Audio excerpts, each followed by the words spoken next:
Hello, everyone. This is criminal profiler Pat Brown, and this is Dear Profiler Pat, a place where you can come and ask your questions, and I'll give my advice, whether you take it or not, up to you. And I also want to let everybody know that my questions aren't just for the person asking, but for many of us who have similar issues. So I always try to make the question a little bit wider, or shall I say, and the answer a little bit wider, because it will help more people. If you're new to the channel, please do like and subscribe. Please do check my playlist for the different areas of life that I'm giving advice in. And if you want some advice, please send me an email to profilerpatbrown@gmail.com and put in the subject line, Dear Profiler Pat. So I'll find it. Okay, let's get on with this question. This question is this. Should I disrupt my life to move closer to family? Closer to my young child? Closer to my adult child, closer to a grandchild, closer to an elderly parent? This is a question many people have. It's like, here I am, and I'm not unhappy here, but I'm feeling like I should move closer to somebody to help them in some way. Or maybe that should be my responsibility. So I should move and take care of this responsibility. And a lot of times we can look at this quite quickly and say, well, of course you should go and live near an elderly parent. If they're living alone, they need help. What about a young child? The child's growing up without you for the most part. Of course you should go live near that child. But it's a little more complicated than that. And I want you to take a look at your own situation as I go through this. And I'm going to start with a letter writer who is just trying to decide whether she should move closer to her toddler daughter, and also that her mother, who's hitting her 80s, will also be close enough that she could help her more easily. It's an excellent question and very complicated. And when I'm going to read her letter. I'm going to call her Jane, which her name is not. I'm not going to give the states so that we don't hone in on who this could be. I will read parts of the letter, though, I think are really important, because I want you, Jane, to take a look at reality and also be able to analyze who you are yourself, and not just wishful thinking stuff, but what the truth is, and therefore how does that apply to you in making decisions.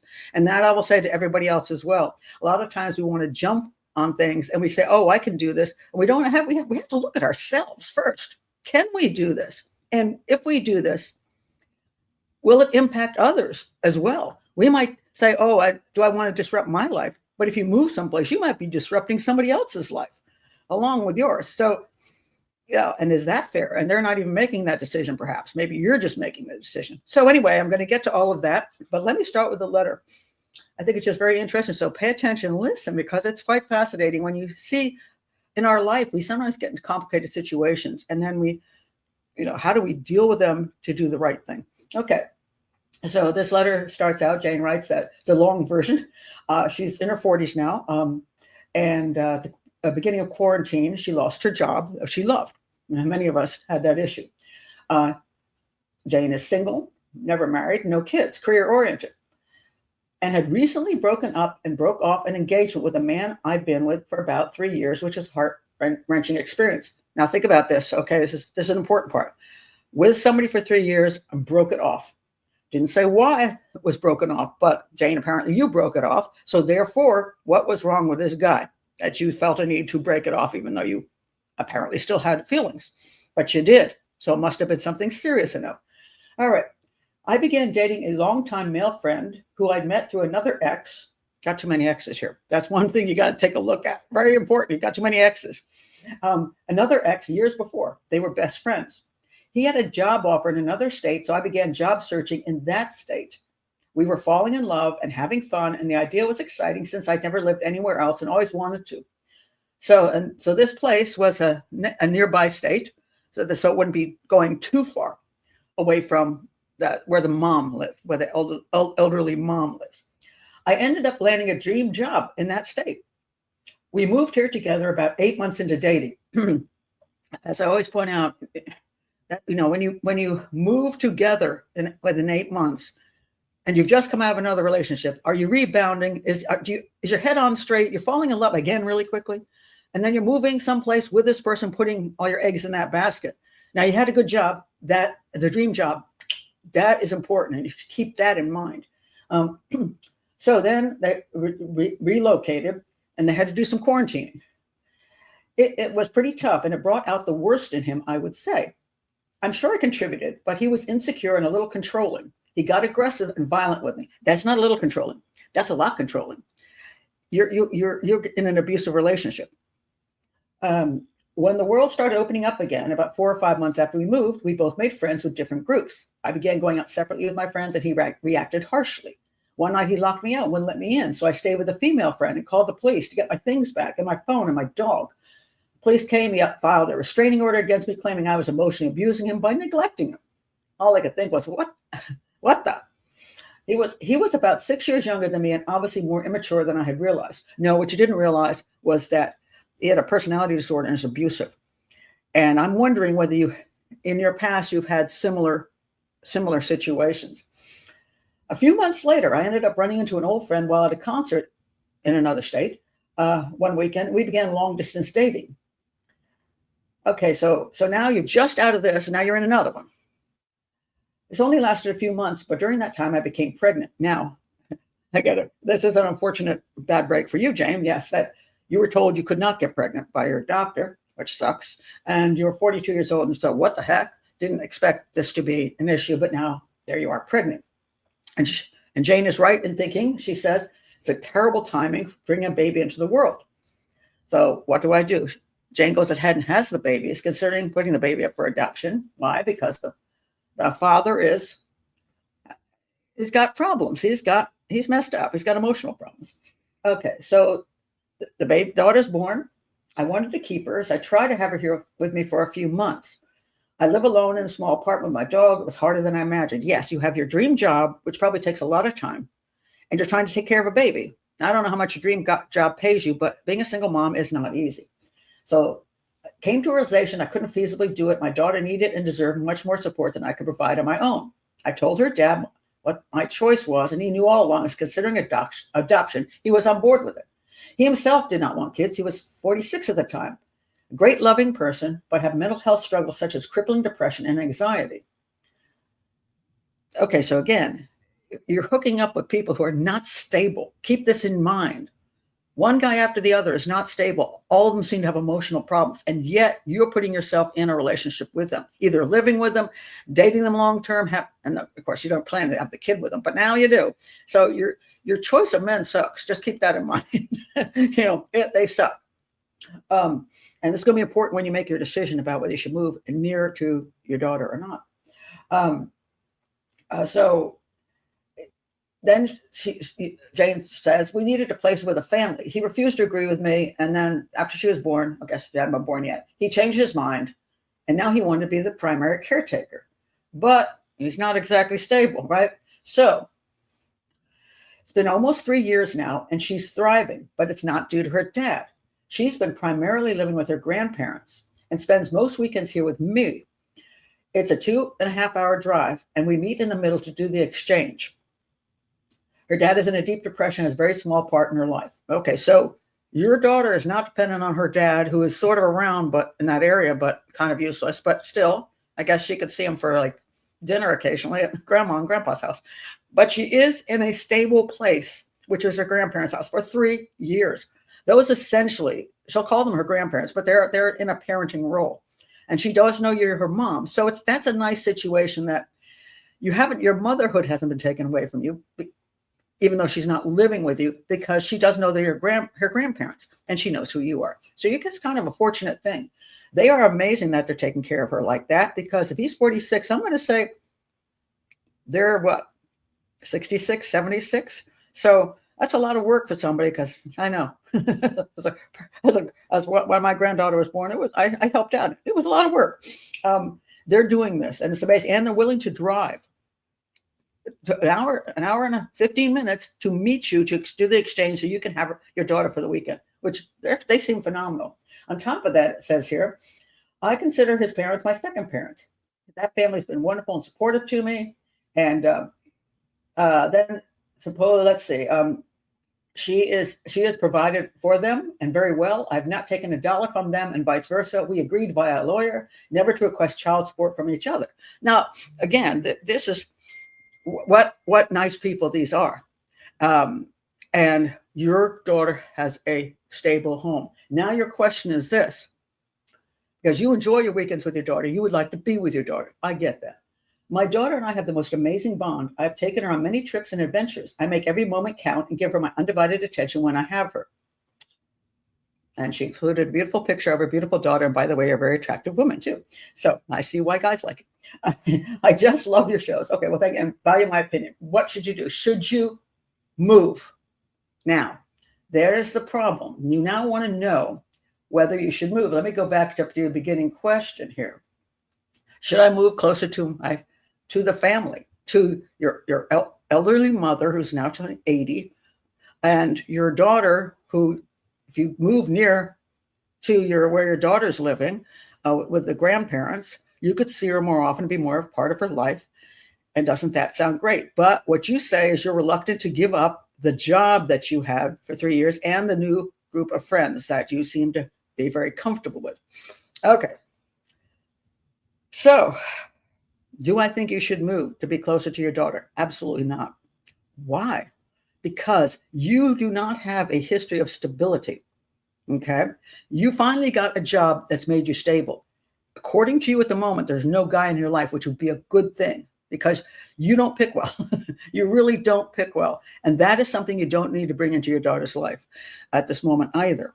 So if you move, you will be giving up a job that's made you stable to go sit someplace. I don't know where you're going to be sitting. You're going to move into the grandparents' house and you might have a nice relationship with them, but do they want you to live with them and then start interfering with their caring of your daughter, their parenting style and all that stuff? Will that become a conflict? Or if they're not going to have you there, which seems more likely that you'll have to get like an apartment or something, you're just going to move back there without a decent job, get a crappy apartment and try to hone in. How are you going to do that? So they don't have to drive as far. So maybe you'll just still do weekends, but you don't have to go as far. Or maybe you can go to, as she gets a little older, you could go to like little events and stuff like that, participate in birthdays, school stuff, you could do that because you're closer. That is fine, except for you need stability. And unless you can have stability when you return, enough stability where your job is secure, you love your job, you can do well with socializing and stuff in that community, and you're not going to be destabilize your daughter's life by having this constant maybe in interaction between the father of her and the grandparents of her and whatever. You may be taking on too much because you haven't been stable very long. What would I recommend? Stay where you are and see if you can continue that stability, especially not bringing guys into your life that are essentially emotional losers. And you don't want those guys in your daughter's life. Now, you're saying right now that your daughter gets all your time focused on her. Good. And where you're living now, do not bring, as long as you're going to be in your daughter's life, do not bring a guy to live in your house. Do not find some guy and move him in. And when your daughter comes, now she's got this guy. I say, you haven't had good luck picking him. He may not be a kind of guy you really should have around your daughter, or that you should be distracted by the guy. And don't move in with the guy and have that same situation. Oh, now I'm living with this guy. So no, what you need is to establish a long-term stability. Your daughter's still only 3. I would say you've got a good situation at the moment. Then that could change overnight. The grandparents get to the point they can't take care of her any longer, and then you're going to have an issue. At that point, maybe you'll have enough stability to move your daughter to you into your home when she's school age. And that would be a lot easier than when she's a toddler. And she's school age and she can get on the bus, you can drop her at school and you still have your whole school day open like most single moms would. And then you could take her to visit the grandparents if that works. But right now, your daughter needs stability. You need stability. So don't rush into trying to put the two of you together in a new situation that is questionable. So, and yes, are you farther away from your mother? This is true. And that's unfortunate. But I don't think you're ready to take on all of that because there's too many wild cards in that. And I don't think you're going to play a good hand. I mean, I just don't. I don't think you're ready for that. I think you need a few more years. and getting her to school age, and doing what you can to get back, to go back to see your mother, keeping in touch with your mother on a regular basis, seeing if there's a way you can have people look in on your mother. So far you say she's doing pretty well. So, but don't put yourself in a situation where you destabilize your own self and then destabilize everybody else's life, because now they have to take care of you more than you're taking care of them. So those are my thoughts on your situation, and I'll be curious to see how that works out. Now, let's say you're in a slightly different situation. Let's say you're divorced and you have children in another state with your ex, and your ex is having them for the majority of the time, and you're getting summers and whatever, and you think you should move nearer to your kids. Well, I think in general, that's a great idea. As long, again, as when you move, you have stability, you're not barging in on anybody, that your ex is not going to freak out because you're living nearby, because now they've established a rhythm in life. Children have their school, they got their rooms, they got whatever they got. And suddenly you roll into town. And now it's like you're, poking into their lives constantly, and the ex is being poked at. And then you have to look at it and see whether, is this going to be a positive situation where everybody's going to be happier, or is this going to be quite a nightmare? And so you have to think about that carefully, in spite of the fact that distance is not as, I like children to be near their parents, but if the distance is keeping things more stable, distance may need to stay. But you're going to have to examine that. Again, you have to look at your own life and your own reality with your ex and your children and their ages and everything else, to actually analyze, am I doing the right thing or not? Or is it just some whim I have, some wishful thinking, or, oh, she shouldn't get them all the time, or he shouldn't get them all the time, so I'm just going to move on in. And you have to see if you're being selfish or you're being selfless. And so take a look at that. As far as when you're moving near to your elderly parents, that gets really tough if you have an established life elsewhere and you moved away. A lot of times this happens. When you're younger, you move to the other side of the country, or even to another country, and your parents are 3,000, 6,000 miles away. And especially if you're down to one parent who's now living alone, and you're way far away, and you're calling and just see how they're doing. You're thinking, wow, do I pick up everything, give up my home, give up my career, give up my everything I have here, and move all the way back to where I left to begin with? And I would, generally speaking, say, unless you really have a good reason to, not a good reason, but the parent can be a good reason, but unless you can reestablish yourself in that town because you have a super job and you're fed up with where you're living and you can't wait to return to where you used to live, and then you can be near mom too or dad, that's great.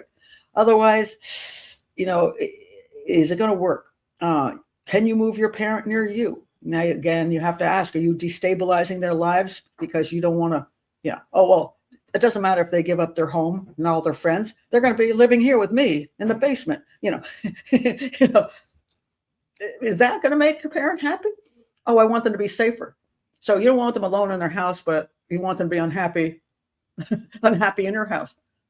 So again, you have to be open and honest. Some things are worth the risk of being on your own. And as an elder person, I'd rather take a risk on falling in my house than living in a basement with no windows, because that's what you have, or in a granny flat in the backyard where I feel like I'm in a doghouse. You have to talk openly and honestly. It's like, if you moved here, what are the issues?